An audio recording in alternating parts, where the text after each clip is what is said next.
Friday. We hope you're having a great day so far, just like we are, as we keep you company in the next hour. I'm Pauline Verzosa. And I'm Lourd Veyra. I hope you're having a great day. Unlike Democrats, it's time for your heaping serving of afternoon delight.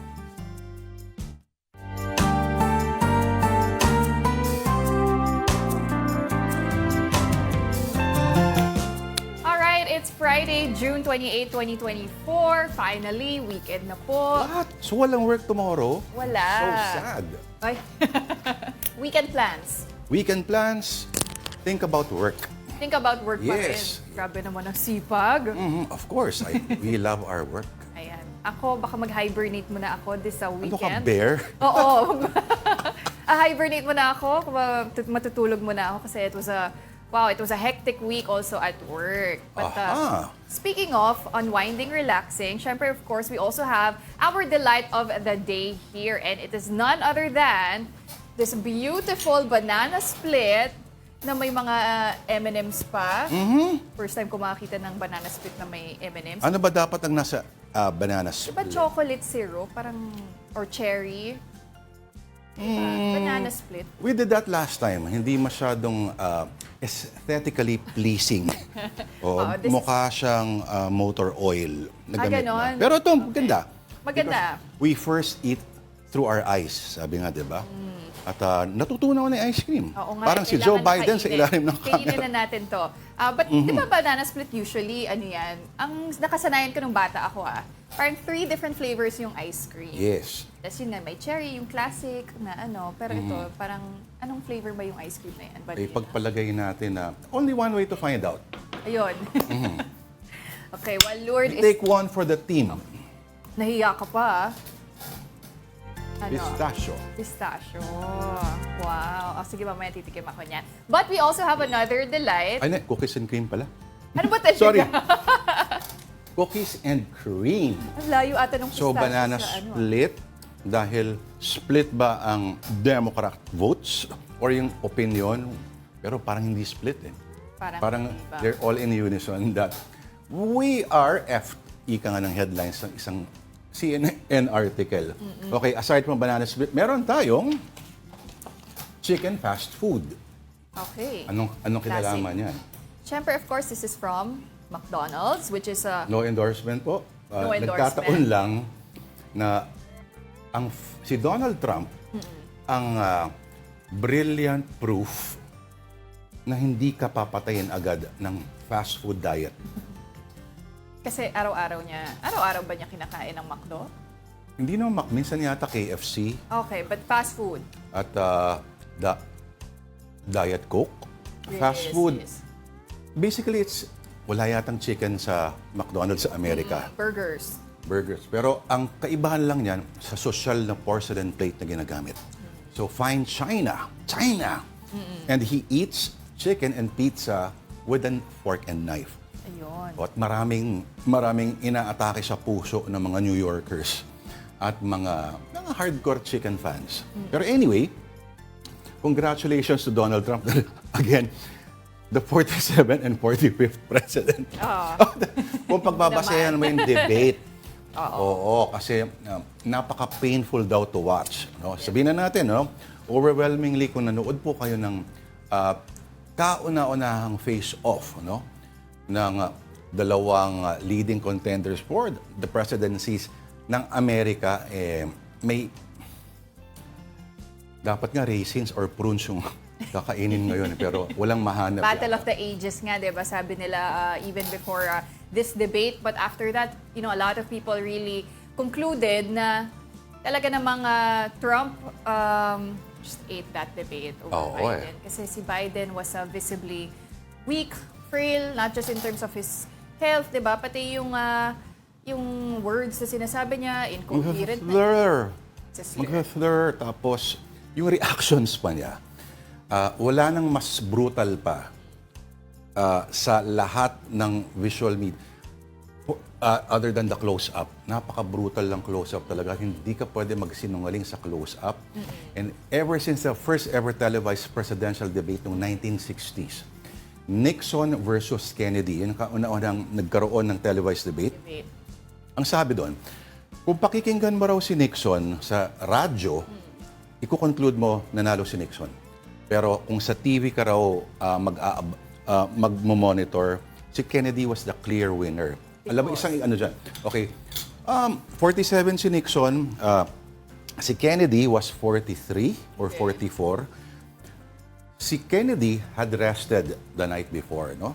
At si Nixon ay galing sa mahabang kampanya, so pagod. On top of that, may injury pa siya. Okay. Ito yung nakakatawang trivia rito, Pao. They were offered makeup. Okay. Yung dalawa, TV yun eh. TV, okay. Yung dalawa, baka magkaroon ng impression na effeminate ang gawaing may makeup daw. Noon yung mga macho. Malalaki. 1960 ito. They both refused. Okay. Pero si Kennedy, the Machiavellian bastard that he is, nagpa-simple, nagpa-makeup. Ngayon, pareho silang humarap.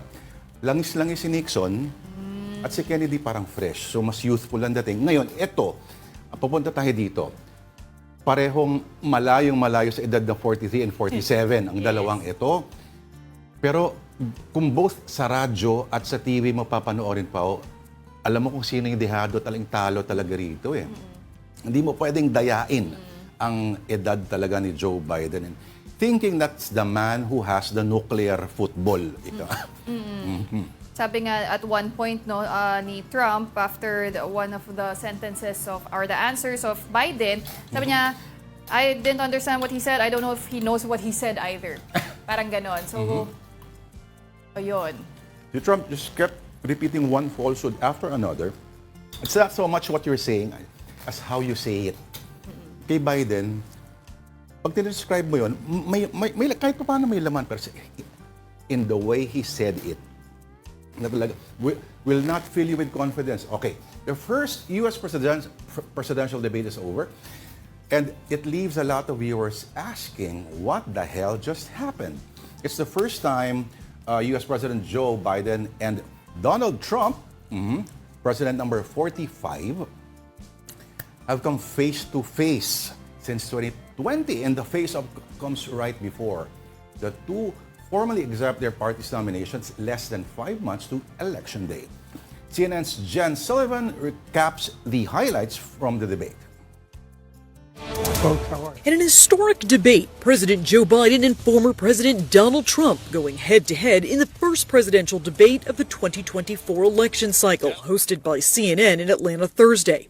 The candidates taking the stage without shaking hands. For 90 minutes, the two leaders squaring off, laying out their plans on key issues like the economy and job creation. We created 15,000 new jobs. We brought out the position where we have 800,000 new manufacturing jobs, but there's more to be done. I gave you the largest tax cut in history. I also gave you the largest regulation cut in history. That's why we had all the jobs. Much less Both tax. candidates agreeing to certain rules, like appearing at a uniform podium and muted mics so only one candidate could be heard at a time. At some points, intense exchanges. I really don't know what he said at the end of that sentence. I don't think he knows what he said either. My son was not a loser, was not a sucker. You're the sucker. You're the loser. Voters got a sense of where the candidates stand on important issues like immigration. He opened the borders. Nobody's ever seen anything like. And we have to get a lot of these people out, and we have to get them out fast because they're going to destroy our country. When he was president, he was separating babies from their mothers, putting them in cages, making sure the families were separated.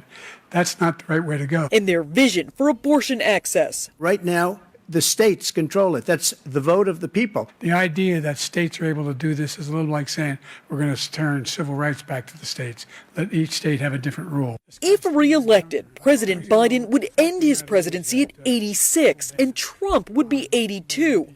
Age has been a central issue for voters. This guy's 3 years younger and a lot less competent. Well, I took 2 tests, cognitive tests. I aced them. I'm Jen Sullivan reporting. All right, political pundits Richard Haydarian and Renato De Castro sat down with our anchor Ed Lingao and Regina Lay earlier and for the One News special, Biden or Trump, the Philippine Interest. Here are some of their assessment of that debate.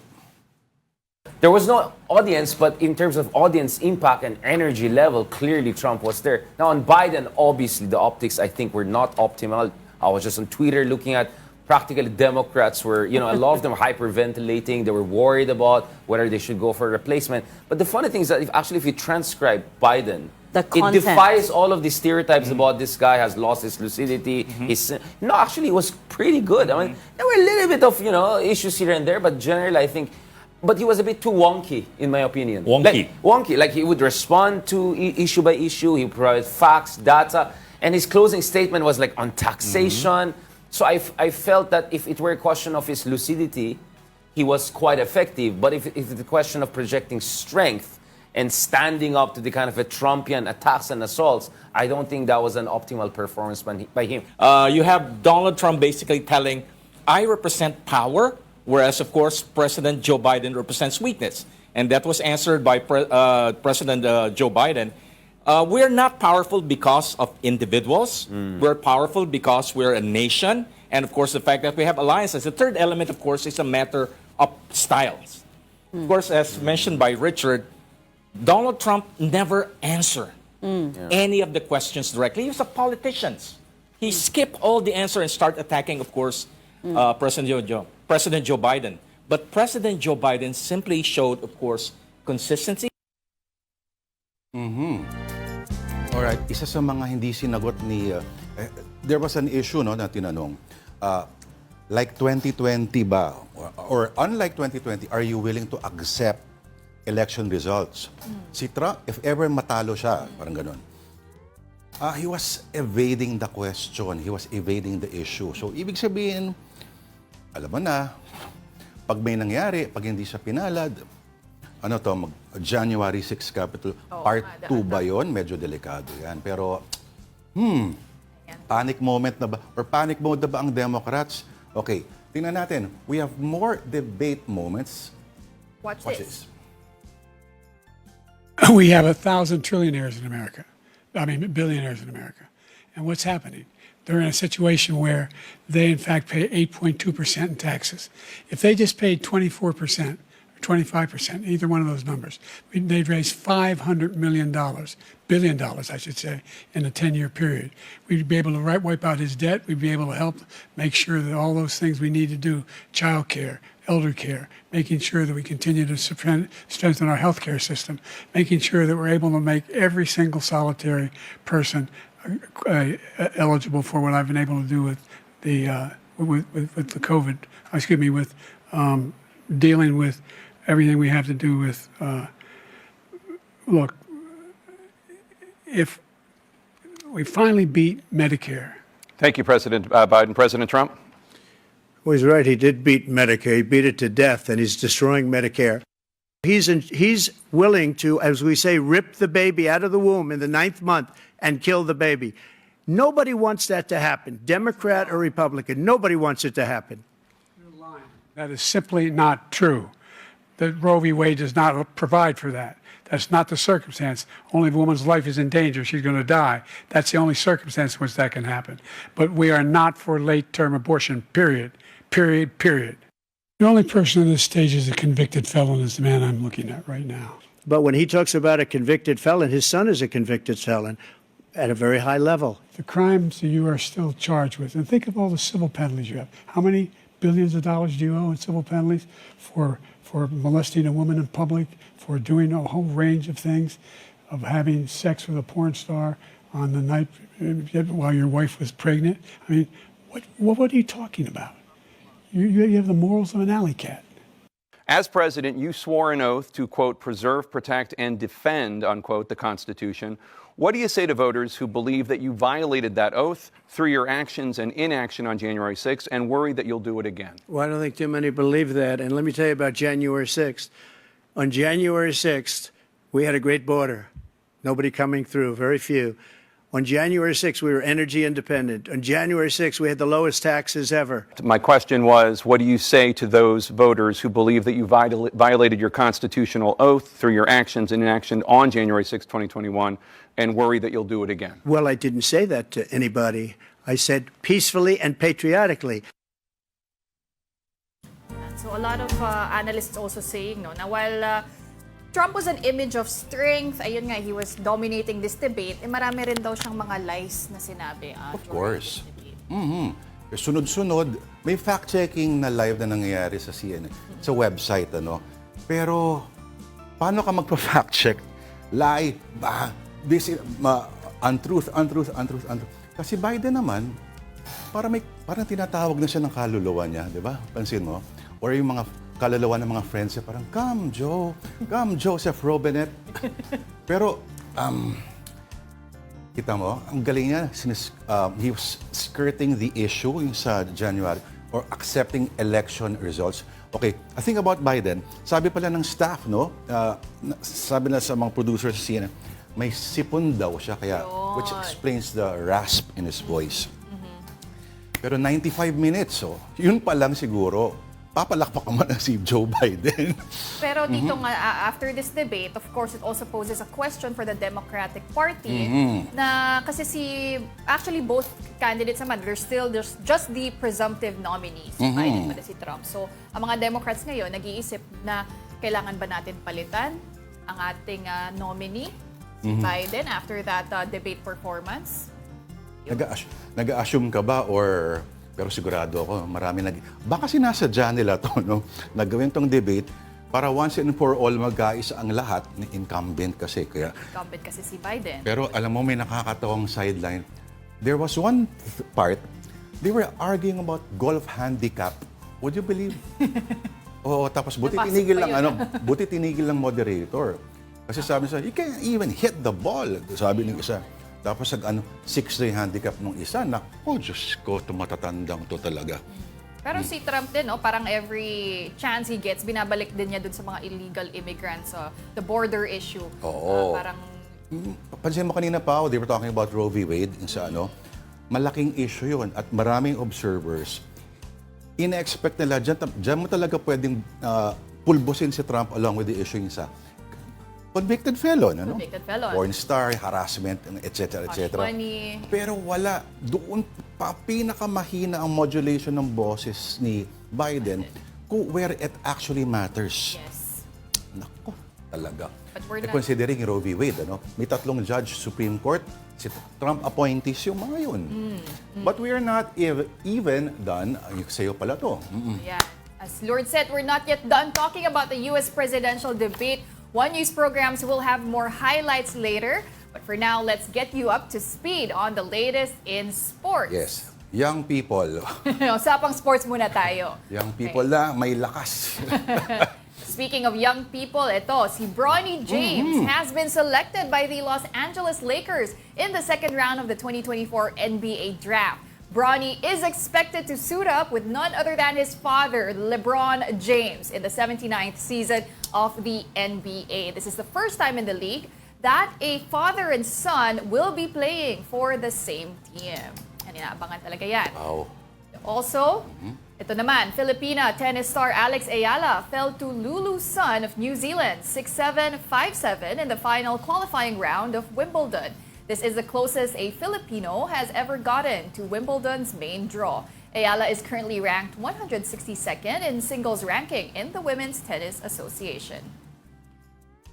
And Filipinos in France join the excitement for Team Philippines ahead of the 2024 Paris Olympics. Let's watch this.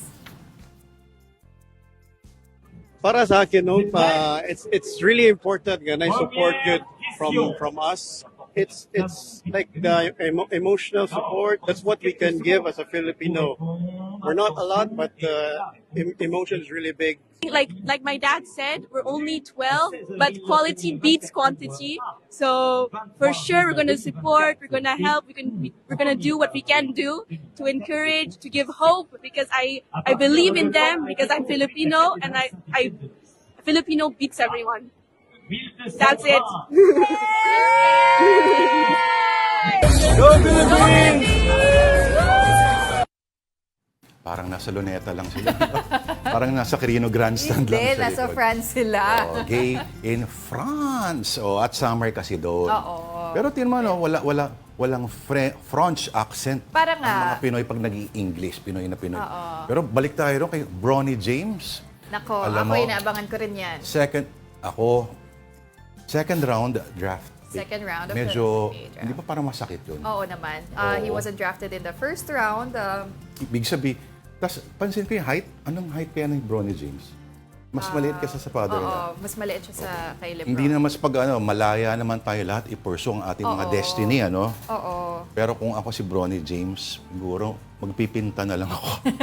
Hindi, pero a lot of people nga are saying, syempre si Lebron is considered, may argument nga for him being the greatest of all time sa NBA. Syempre, dyan din naman sila Michael Jordan, sila Kobe, but syempre LeBron James, pero tinatanong na rin, kailan ba mag-retire si LeBron? He hasn't won a championship in recent years, pero sabi nga, inaantay lang daw niya yung anak niya na si Bronny to join him with the Lakers. He just really wants to play daw a season at least with Bronny. So ito na yun. Here's the thing with sports Hindi mo siya pwedeng daanin sa bloodline. Hindi mo pwedeng daanin sa by royal fiat. Lilipat ko. Kaya nga, sports is the ultimate meritocracy. So tingnan natin kung makakapag, ano ba yung mga average ni Lebron sa mga stats. At, di ba? Ngayon, kung hindi, baka, pero kung ako lang si Bronny, siguro magpo-football na lang ako. Or bilyar. Siyempre, idol din niya yung daddy niya, di ba? And to be named after your dad, great. Junior ba siya? Bronny James, I think he's junior, so... May dalawang anak ni Jordan na lalaki. Di ba, nag-hip hop na lang. Ayun. Tama ba? Ba't ginagawa ng dalawang yun? Hindi ako sure, pero baka... Oo. Or basta, maraming pwedeng gawin sa buhay. Junior nga si Bronny James and he's 6'1 or 6'2, mga ganun. 6'1", 6'2"? So hindi nga siya katangkaran, pero... We'll see how this will play out. It's still interesting to see father and son, sabay ba sila maglalaro sa court? First five ba to si Bronny? Ano bang, pati Lakers to wear a jersey pa na of such a storied franchise? Hindi bubuhat-buhatin siya ni daddy. Sa court. So, pag daddy mo goat, anong gagawin mo? Be a cow. In show business, actress Aramina addresses criticism about her supposed lack of theater etiquette. That story and more from News 5 correspondent MJ Marfori. Ay, pag-ibig, nakakakilig, parang sine. Wala pa ring kupas si Aramina sa pagkanta. Patikim pa lang niya yan sa kanyang ipapakita sa 30th anniversary concert niya sa Newport Performing Arts Theater sa July 11. Pumalag naman si Aramina sa mga nanghuhusga na wala raw siyang theater etiquette. May kumalat kasing litrato ng nakatalikod na mga babaeng nagsi-cellphone at laptop habang nasa Pera Theater para sa One More Chance the Musical. Giit ni Ara, sumilip raw sila sa cellphone ng kanyang kasama nang manood doon pero hindi during the entire show. Hindi rin daw nila kasamang babaeng naka-laptop sa picture. Sana raw ay wag nang palakihin ang issue. Sa 30 years ko sa industry, never naman kayo nakarinig na I don't have manners. I also saw the laptop. It's the girl who in front of me, nakaupo, yung may-ari ng laptop. Alam mo, may laptop ako pero nasa bahay. Samantala, bukod sa kanyang podcast sa One News The Private Time with Ara, lalabas na raw sa July ang kanyang karakter na si Susan sa Pajak Princess. This is the day for BINI and Blooms. Mamaya na kasi magsisimula ang 3-day sold-out concert ng nation's girl group na BINI sa New Frontier Theater. Pwede nang pumila sa venue ang concert goers. Sa mga may SVIP ticket, nagsimula na ang verification niyan. 3:00 ng hapon ang pagbubukas ng gate. 4:45 naman sa lobby doors ng lahat ng sections. At magaganap ang concert ng 6 p.m. Isa pang good news dahil naibalik na ang standee ni BINI Sheena. Isinoli raw ito ng isang Eli na kinontak naman sina Direk Loren Yogi. Kaya ayan, kompleto na ang standee ng BINI. Naglabas ng dokumento si Christy Fermin sa kanyang programang Christy for Minute nang reklamo umano kay Bea Alonzo ng dati nitong driver. Sabi ni Nike Christy, kabilang sa inireklamo ni Efren Torres de los Reyes Jr. ang hindi umano pagbabayad ng aktres ng night shift differential pay, overtime, holiday, 13th month at separation pay. Nakakaranas din daw ang driver ng harassment. Wala pang sagot dito ang aktres. Nakatakda sa July 3 ang paghaharap ni Bea at ng dati niyang driver. Alright, nabalik na yung standee, no? Oh, baby. Pero wala naman, hindi naman hostage ransom na gano'n. Hindi naman. Nangonsensya lang yata si Direk Loren dati. If you're true, ang tawag sa fanbase, blooms or bloomers, You will return it. you will return. Sayang naman. Pero bakit hindi lang pagawa ng bagong Oo standee? nga naman. May standee ako sa kabila, pero inuwi ko na. Gusto mo? Ay, Panakot standing mo? sa daga. Alright, time out muna. Marami pa kaming kwento hanggang 3:00. Tulad dito, the latest in Hollywood from CNN. Like you to meet Margaret. Nice to meet you, Margaret. Nice to meet you, Mr. Young. Robert Zemeckis de-ages his Forrest Gump stars Tom Hanks and Robin Wright in the first trailer for Here.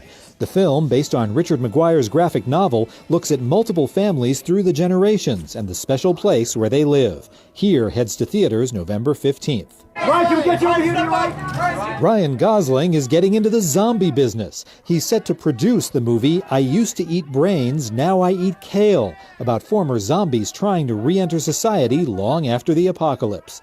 No word whether Gosling will also star in the Amazon MGM Studios film. His next starring role is in that studio's space adventure, Project Hail Mary. The music was important. You could see they were digging it. You watch the old guys, when they hit that stage, they brought it, like it's the last show you're ever going to do. Revival 69, the concert that rocked the world, shows how a 1969 Toronto Music Fest drew legends Chuck Berry, Little Richard, and Jerry Lee Lewis, as well as The Doors and Alice Cooper, and John Lennon and Yoko Ono in Lennon's first show outside the Beatles. The documentary, which includes how the concert almost didn't happen, is in theaters and on digital platforms Friday. In Hollywood, I'm David Daniel.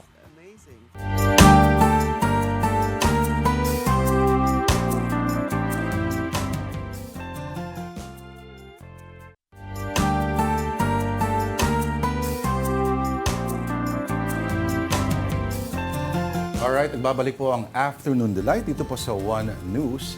Ako po si Lourd de Veyra. And ako naman po si Pauline Verzosa. Alright.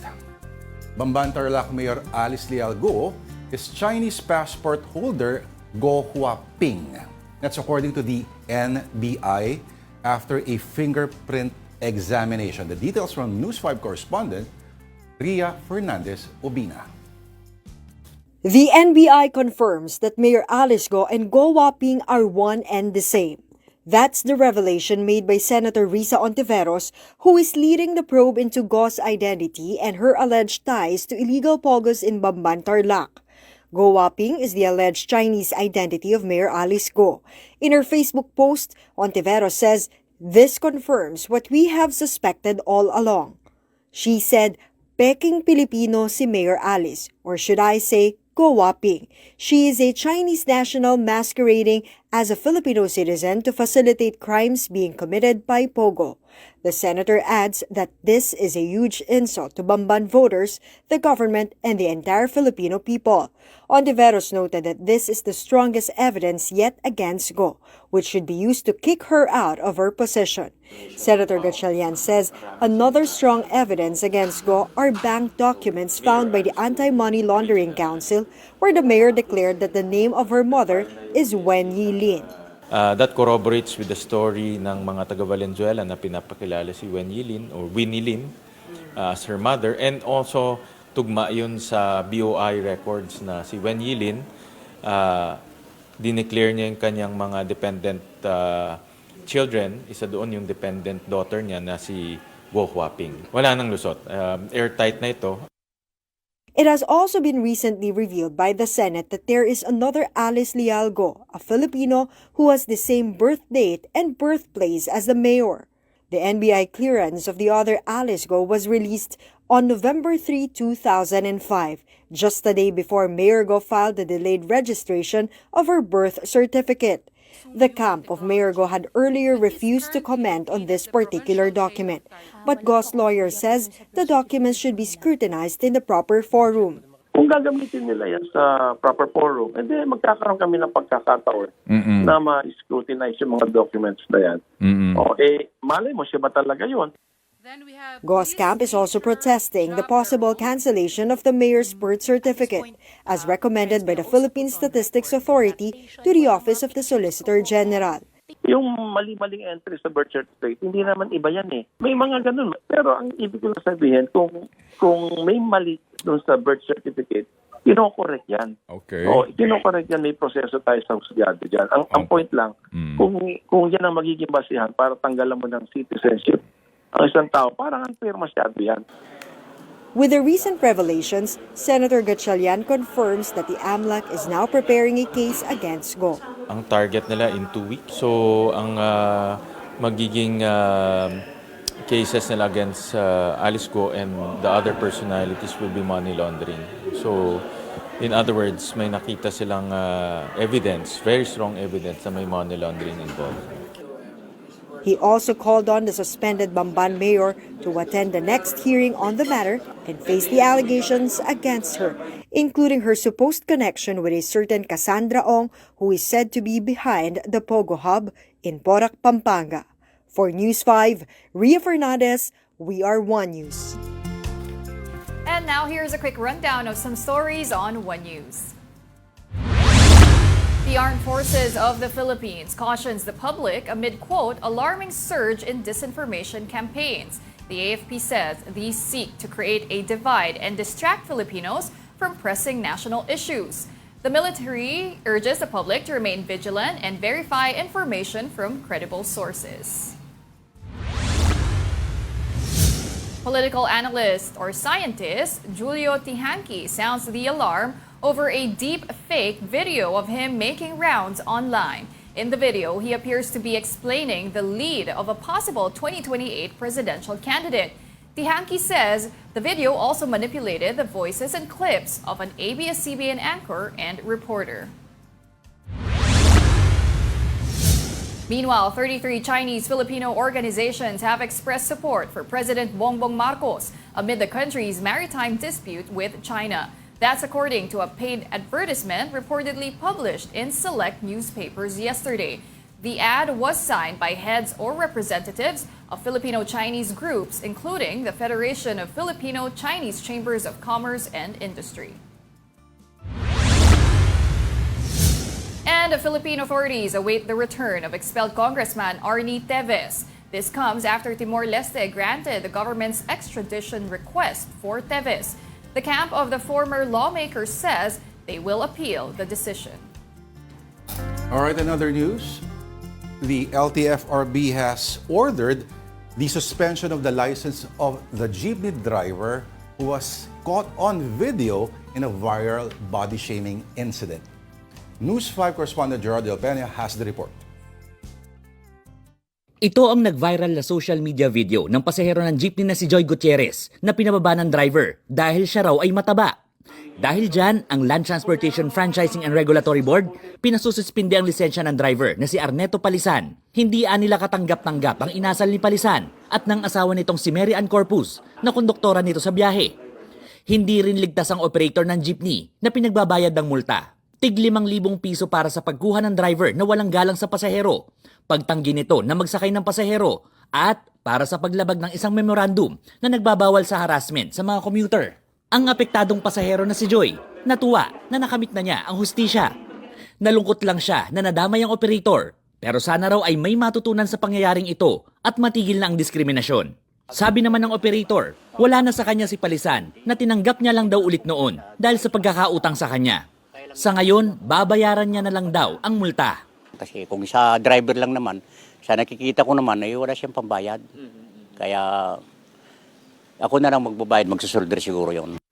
Gusto nang ipatigil ng ilang mambabatas at LGU officials ang taunang Boss Ironman Motorcycle Challenge. Sa ilang video na ipinakita sa pagdinig ng kamera, makikita sa National Highway ang humaharurot ng mga motorsiklong kasali sa challenge noong Pebrero. May naganap ditong mga aksidente kung saan 3 ang nasawi na hindi naman partisipan. Napagalitan tuloy sa hearing ang organizer ng event na BMW Owner Society of Safe Riders o BOSS. Stop nyo na po, di ba?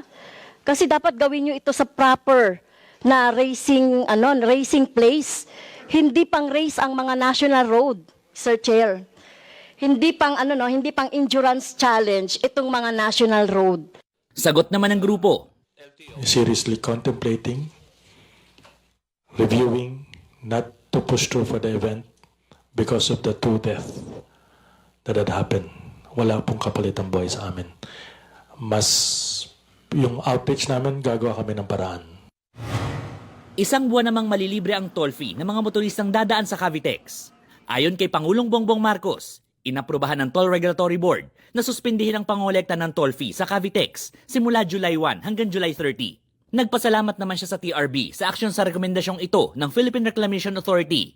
Ganon din sa suporta ng MVP Group. Para sa 1PH, Gerard de la Peña, News 5. Okay, at this point, let's now check some stories on social media. On Philstar.com, Filipinos are the most sleepless people in Asia. They're actually also the 4th in the world according to a study. Pakita po si Lourd. Hello, gising po. Ha? Kasama ka sa survey, no? Oo, si Trump. Si Trump, tingin ko, Nasa social media na tayo. Social media ba tayo? Dito na tayo.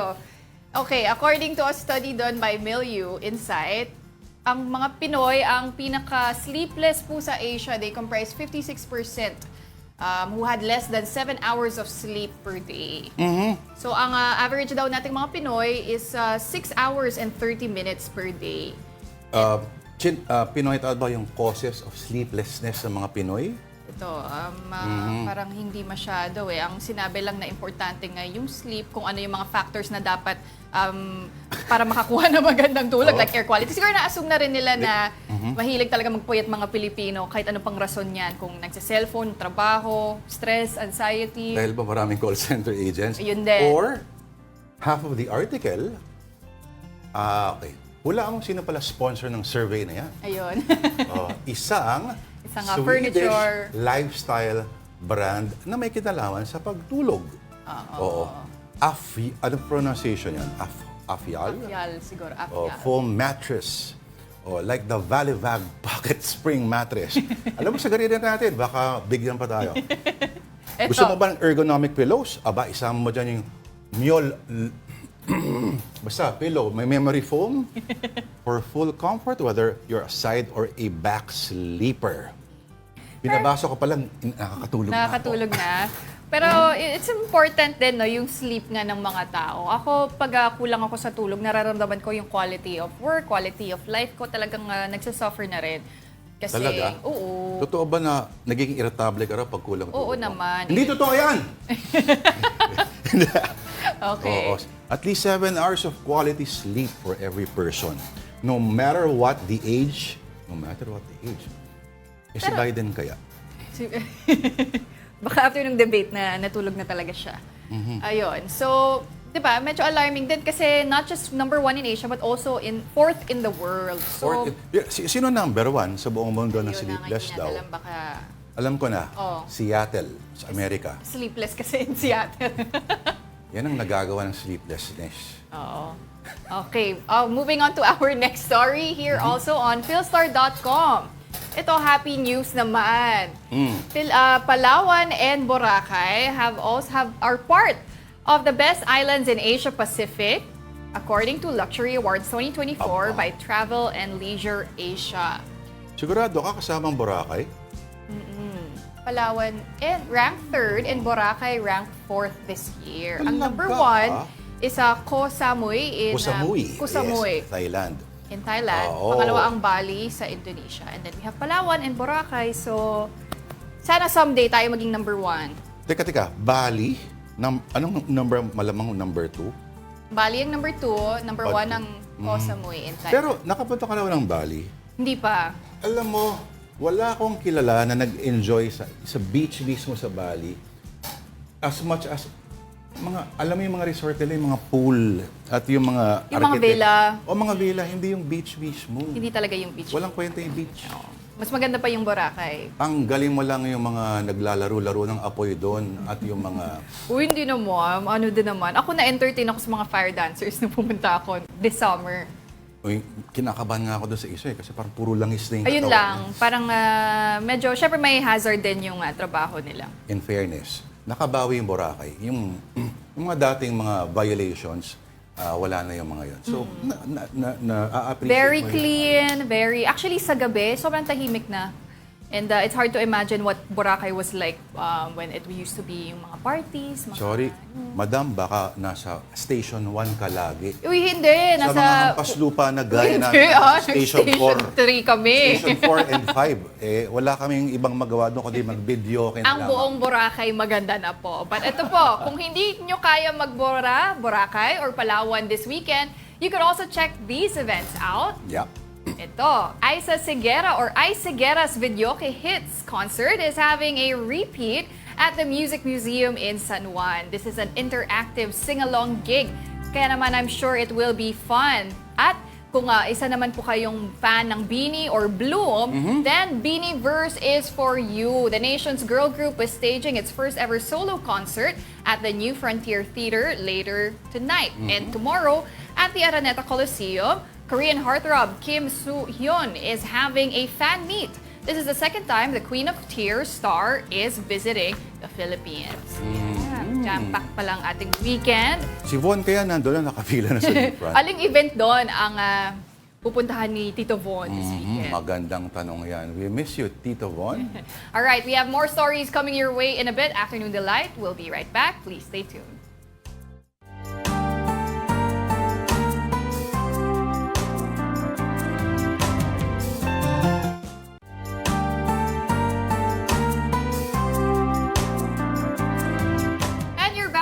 Watching Afternoon Delight here on One News. Ako po si Pauline Verzosa. At ako naman po hinahabol-habol ng dalawang to, si Lourd Veyra. Kapal na mukha eh. Alright, mga kasama natin live sa studio. Ang tunay na delight talaga sa afternoon. Kasi malapit na po magsimula ang show na Will to Win ni Kuya Willie Revillame. At ang social media online component nun, kasama natin ang Winverse Besties. Okay, papakilala po natin si Gab Basiano at si Roberta Tamondong. Good afternoon, ladies. Good afternoon. Magandang hapon po. Kami po ang inyong Winverse Bestie. Ako po si Roberta Tamondong, ang inyong bestie ng Laguna. At ako naman si Gab Basiano, ang inyong Winverse Bestie from Eastern Samar. Wow! Wala ba tayong pa-jacket dyan or 5,000 pesos? Tawagin na po natin yung... Okay. Pao, first question? Ay, ayun, no, Winverse Besties. Why is it called Winverse Besties? I know you girls competed sa Binibining Pilipinas Same 2022. Diba? Same batch kayo. So, have you always been besties? At ngayon, Winverse Besties na yung, kaya Winverse Besties yung tawag. I think nag-contribute din yung friendship namin ni Roberta off-cam. Kaya naging Winverse Bestie kami. On-cam naman now. But we weren't that close nung nagko-compete kami kasi syempre may kanya-kanya kaming goals nung time na yun eh. Okay. But then, after, saka kami naging super close talaga. Yes, tama yun. Nag-audition ba kayo? Yes. Ano yung particular na talento na pinakita ninyo para sabihin natin na siguro natanggap kayo. Sabay ba kayong nag-audition? Hindi kami nagkita sa auditions. Actually, separate yung audition dates namin. Ako, syempre, pag ganyan, audition, pangalan, edad, kung saan, at saka yung talent. So, ang sinabi ko po, kumakanta po ako at sumasayaw. Kasi nung sa Binibini, nag-ballroom dancing ako. Ballroom, kakaiba diba? Hindi hip-hop, contemporary, nag-ballroom ako. Tapos, ending, kumanta na lang ako kasi ang damit ko noon, medyo satin dress, hindi siya pang, alam mo yun. Hindi pang ballroom. Hindi siya pang ballroom. So, si ano ay mula Laguna at siya ang ambassador ng DENR pagdating sa waste management. Hindi ako gamitin yung term. Mas hanap ako mas elegante. Maganda naman din yung waste management. Diba? Si Gab naman, bakit ko alam itong mga bagay na to? Dahil nananaliksik ako eh. Okay. Si Gab naman po, mga kapatid, ay ang tinaguri ang pasabog bestie. Kung bakit pasabog? Why, Gab? Ako na pala. Terorista po siya. Terorista siya. Hindi. Sa Binibini journey ko kasi, hindi ako natakot mag-try ng new things when it comes to long gown. So, I joined twice. The first time I joined, nag-first runner-up ako. And then, meron akong veil, dun sa gown. So, parang tumatak siya dun sa tao. So, nung second time, syempre, kailangan may headpiece pa din. So, nung second time, nakasalakot naman ako and then chain talaga. Salakot? Yes. Parang Salakot Leon talaga. Guerrero, Julio Valiente. Pero, Parang, go. did you guys know that you were also auditioning for Will to Win? I mean, O, did you nag-usap tell kayo? one another? Oo. Me, I already know because of her. So you auditioned because of Roberta. Yeah, sabi ko if I'm going to try TV hosting, parang mas magiging madali siya when you're with your friend. Yeah. Oh, sweet. Yes. Wag dito. Okay, Gab, ano naman pinakita mong talent? Funny kasi parang wala. Ganon? Nakalimutan siguro nilang tanungin ako ng talent ko. Okay na yung face card na daw. Feeling ko talaga Is nakalimutan enough. nila. But then, Ano yung sinuot mo nung audition? Yan. naka-orange ako na, na dress. Orange dress. Tapos talagang straight hair lang. Okay. But Walang pasabog yun. Wala, but pinasample naman nila ako nung time na yun ng modeling. Kasi alam nung mga kabanter ko na nagmo-modeling ako. Orange. Ang daya kasi, no, dahil sa genetics, ang mga ganyang height, ang ganyang mga figures, kahit sako ang ilagay mo sa kanila, Kahit ano, maganda pa rin. Kahit ano talaga. Pero girls, have you always wanted to host? I'm sure this is a very exciting opportunity for you both, ang maging co-host sa Will to Win. So have you always wanted to do this kind of work? Ako, I started to join the pageantry, parang business, when I was 15 years old. So, dun sa span ng 15 up until the age of 21, which is my age right now, palagi akong na-expose sa mga host, judges, tapos isa ako dun sa mga candidates. So, last year, noong October, binigyan ako ng pagkakataon na mag-host for a month dun sa crown na pinalalunan ko noong 2022 at nag-host naman ako noong 2023 para sa kanila. So, kakaibang environment naman yun for me kasi hindi mga kapwa ko Pilipino yung pinag-host ko, which is mga iba't ibang tao from all around the world. So, ginrab ko na yung opportunity na yun para ma-hone yung talento at saka kung saan ako nakakaangat. Hindi naman ito yung sinasabi mo, Gab, yung nakasalukot, ano? Kasi parang siya yung nakasuot. Oh. Siya yun. Okay, naghiraman kayo. Okay, ang iba ang pag-hosting, sinasabi mong kind of hosting, Roberta, no? Ito kasi online. Yes. So, ako medyo matanda lang ng konti sa inyo. Wow. Merong attention splitting na kailangan gawin. No? Yung tradition, may ina-address kang audience at the same time may audience doon sa device. How do you address that schizophrenic responsibility? Well, for us kasi, nung nagbe-beauty pageant pa lang kami, parang nasanay na kami sa ganun. So I feel like online world na talaga yung life namin mula nung nag-pageant kami. So I think na mas magiging easier siya for us. And in addition to that, dalawa kami. So we're so excited to, of course, see this duo sa Will to Win. I'm talaga, sorry, no? we're running out of time, girls. But thank you so much for dropping in our studio here in Afternoon Thank you so Delight. much for having I know marami pa kayong interviews, no? You still have a long day ahead. Yes, long So day. thank you very much once again, and congratulations to you, girls. Thank you. Okay, once again, we just had Gab Basiano and Roberta Tamondong, newest hosts of Will to Win. Abangan niyo po yan, ang Winverse Besties. Alright, thank you. Bagay na bagay sila sa, sa backdrop. Very beautiful. Okay, moving on to our next story. A teen from Caloocan showcased his talent for both art and multitasking. Multitasking yung pinag-uusapan natin kanina. Kaya lang naman niya ang mag-drawing ng 50 portraits ng sabay-sabay. Oh. That story from Mobile Journal, Mary Mon Reyes. Pagdating sa pagguhit o anumang sining, mahalaga ang pagtutok sa detalye at kalidad ng isang art piece. Pero paano iyan matututukan kung hanggang 50 litrato ang kailangan mong iguhit ng sabay-sabay?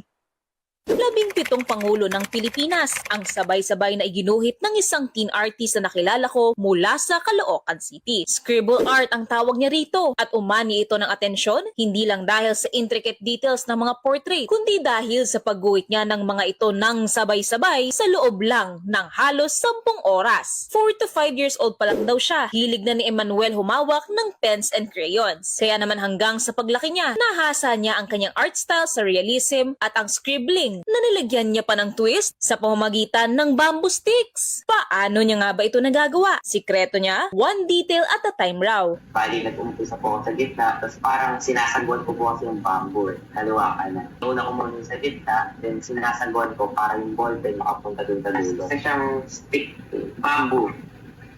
Tapos yung bamboo na yon hindi siya pantay-pantay. I mean, yung ballpen, yung nasa gitna, yung pinakamababa na ballpen. Then pataas yung ballpen hanggang sa pinakadulo. Drawing muna sa kanan kasi dito po ako masanay. Pag medyo nakita ko na okay na, may mata na, may ilong na, medyo okay na, saan po ako tatalon dun sa kaliwa. Random idea lang daw niya ang method na ito sa pagguhit. Nitong pandemic nga raw ay nagkaroon kasi siya ng pagkakataon na mas mag-focus sa kanyang talento na para na rin makatulong sa kanyang supportive mother na isang solo parent. Dagdag panghanga rin noong tinriple niya ang challenge at dinrawing ang 50 portraits ng Filipino scientists sa loob lang ng 14 hours. Hindi man ito madali, mahalaga raw ang pagiging experimental at imaginative, lalo na ang paghanap ng purpose o motivation.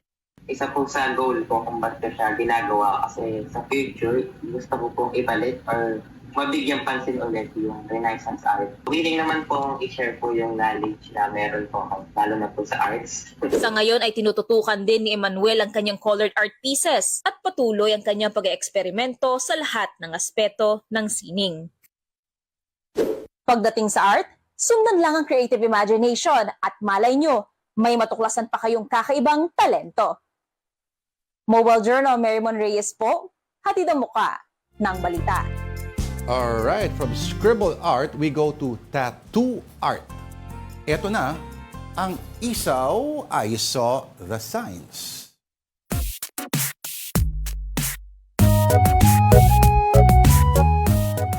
Balik tayo sa tattoo. Si Denise, gustong-gusto ang tita Denise mo dati itong mga usapang tattoo. Ito na po ang I saw the signs, tattoo yay or nay. Photo number 1, Argyle Socks tattoo. Smart to Pwede, di ba? Pwede. Kaso, hindi naman lagi pwedeng Argyle Pwede na. Paano yung ibang isang kulay lang pwede? Black and white. Okay. Pero ang galing. Parang mukhang socks talaga. Diba? Next. Tita Pao? Next tattoo. Aba. North, Yun lang. East, West, South. Mali-mali lang yung direksyon ng kanyang Oo. Baka peke yung tattoo. compass sa pinagbasehan niya for this, Oo. At least tama yung north. Yun yung importante. And that's all you need. Your true north, ika nga. Wag lang Peter. Alright. Photo number 3. Believe in yourself and never lose hope.